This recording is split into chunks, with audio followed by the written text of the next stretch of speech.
Hello दोस्तों, कैसे हैं आप सभी। हमें उम्मीद है कि आप लोग अच्छे और स्वस्थ होंगे। आज के इस वीडियो में हम लोग पढ़ने वाले हैं फिजिक्स क्लास 12 का एक टॉपिक। दो टॉपिक लेंगे इसमें हम लोग। एक लेंगे आवेश का संरक्षण और दूसरा देखेंगे आवेश का क्वांटमीकरण। तो चलिए सबसे पहले हम लोग देख लेते हैं कि आवेश संरक्षण क्या होता है। तो आवेश संरक्षण क्या होता है कि देखिए, आवेश संरक्षण में क्या होता है कि हम आवेश को, आवेश यानी कि जिसको हम लोग इंग्लिश में चार्ज बोलते हैं, आवेश को हम क्या कर सकते हैं, ना तो उत्पन्न कर सकते हैं, क्या कर सकते हैं, ना तो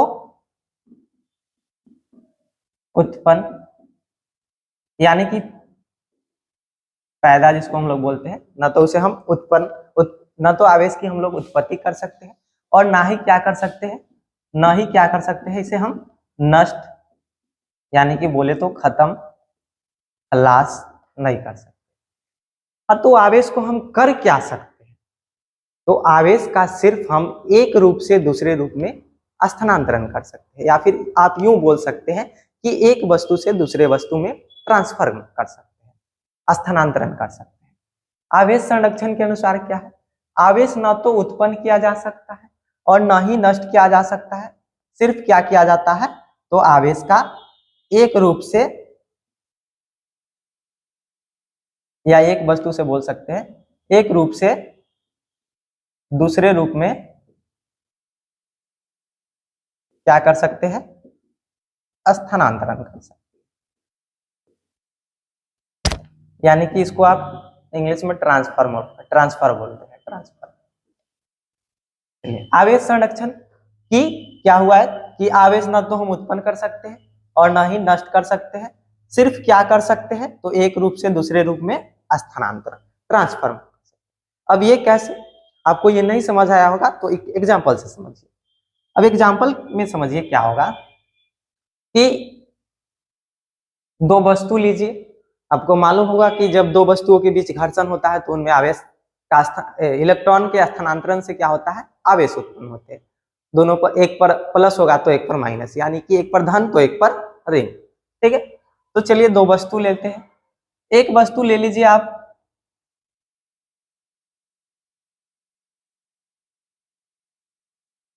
एक वस्तु ले लीजिए आप, कांच का छड़ ले लीजिए।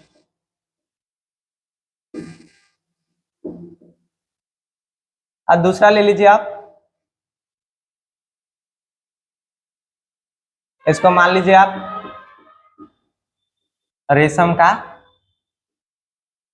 कपड़ा, रेशम का वस्त्र। अब क्या होगा, जब दोनों वस्तु को रगड़ा जाएगा, दोनों वस्तु को क्या करा जाएगा, रगड़ा जाएगा।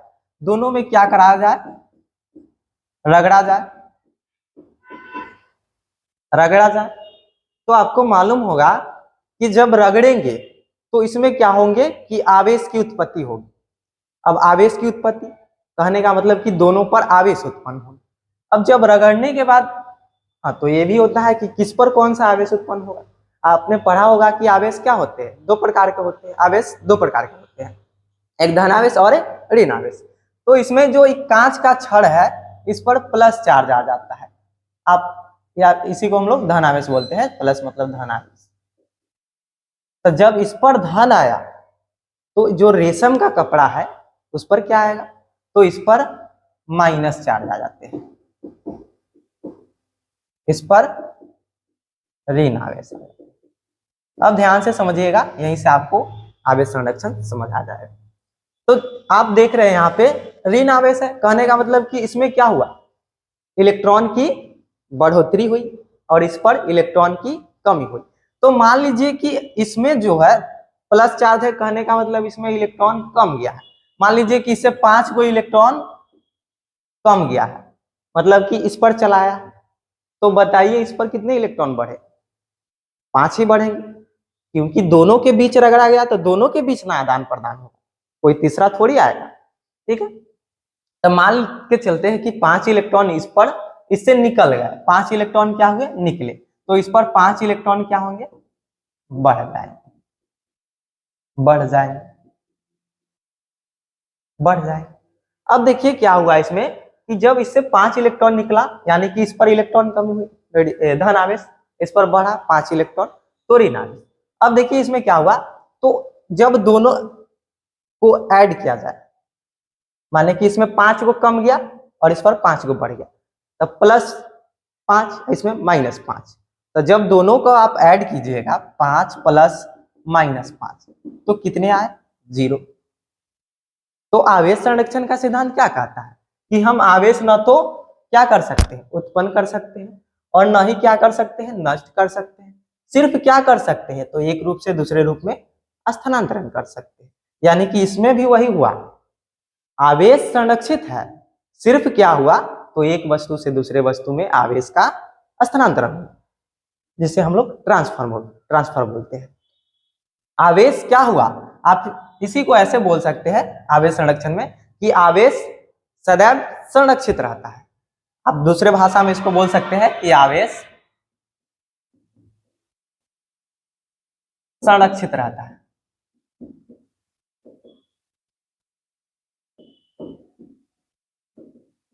ठीक है, तो ये आवेश संरक्षण है। आगे देखते हैं आवेश का क्वांटमीकरण।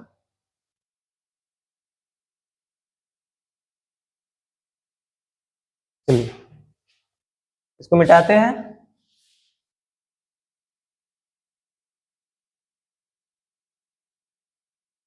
चलिए हम लोग देखते हैं आगे आवेश का क्वांटमीकरण।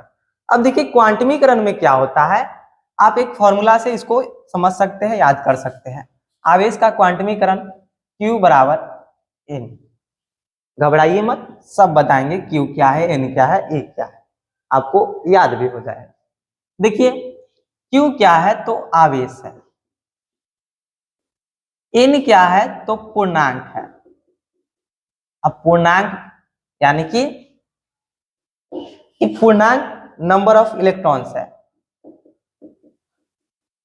इलेक्ट्रॉन की संख्या। E क्या है, मूल आवेश है, मूल आवेश है। अब समझिएगा कि आवेश का क्वांटमीकरण क्या होता है। देखिए क्वांटमीकरण का मतलब हो गया पूरा पूरा होगा, यानी कि आप ये कभी नहीं सुने होंगे कि जब इलेक्ट्रॉन का आदान प्रदान होता है तो 1.5, 2.5, 3.5, 4.5, इस तरह से आप कभी नहीं सुने। इलेक्ट्रॉन का जब भी आदान प्रदान होगा, या तो कोई वस्तु लेगा या फिर देगा, तो पूरा पूरा देगा। मान लीजिए कोई 2 को लिया तो 2 पूरा पूरा देगा, 2.5 इस तरह से नहीं देगा, पूरा पूरा देगा। तो आवेश का क्वांटमीकरण में भी क्या होता है, पूरा पूरा, मतलब कि इलेक्ट्रॉन जो होते हैं, इलेक्ट्रॉन का आदान प्रदान वो पूरा पूरा होता है। अब समझिएगा कि आवेश का क्वांटमीकरण, इसको परिभाषित कैसे किया जाए, तो समझिए। Q क्या हुआ, Q मतलब आवेश। आवेश कोई ना कोई वस्तु पर होगा, कोई ना कोई वस्तु पर ही होगा। किसी वस्तु पर आवेश, किसी वस्तु पर आवेश की मात्रा, माने कि आवेश का कुछ ना कुछ मात्रा हो, मान। आवेश की मात्रा जो होता है वो क्या होता है, मूल आवेश। मूल आवेश का क्या होता है, पूर्णांक गुणज होता है। अब देखिए कोई भी वस्तु है, उस पर आवेश की जो मात्रा होगी वो मूल आवेश का क्या होगा, पूर्णांक गुना होगा। यानी कि इसके बीच क्या है, इनटू है, गुना है। अब देखिए यहाँ पे Q मतलब तो समझ गए आवेश हो गया, N मतलब पूर्णांक। अब देखिए N का मान जो होगा वो क्या होगा, +-1 हो सकता है। यानी धन है तो क्या होगा +1 और ऋण है तो -1, +-2, +-3, +-4, इस तरह से आप आगे जा सकते हैं, जितना भी हो, मतलब और भी 5, 6, 7 इस तरह से प्लस या फिर माइनस N का मान होगा, धन या फिर ऋण। और E क्या है, तो E यहाँ पे देख रहे हैं मूल आवेश। अब ये मूल आवेश क्या होता है, तो एक इलेक्ट्रॉन पर जो आवेश होते हैं उसी को मूल आवेश कहते हैं।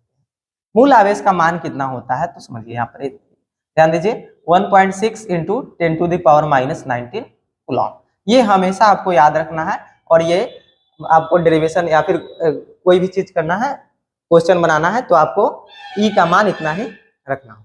ठीक, तो अब आवेश की मात्रा क्या, आवेश का क्वांटमीकरण क्या हुआ कि किसी वस्तु पर आवेश की जो मात्रा है वो मूल आवेश का क्या है, पूर्णांक गुणज होता है। इसी को हम क्या कहते हैं, आवेश का क्वांटमीकरण कहते हैं। जहां पे N का मान क्या होता है, +-1 +-2 +-3 +-4 और भी आगे +-5 6 इस तरह से। और E का मान कितना होता है 1.6 × 10⁻19 कूलम। अब देखिए आपसे क्वेश्चन पूछ देता है कि 1 कूलम आप सुने होंगे उसमें कितना इलेक्ट्रॉन होता है, how many electrons in 1 coulomb. ठीक, यानी कि 1 कूलम है, आवेश का मान कितना है 1 कूलम है, उसमें कितना इलेक्ट्रॉन होगा बताइए। तो चलिए देखते हैं उसको आगे 1 कूलम में कितने आवेश होते हैं, इसको तब तक नोट कीजिए।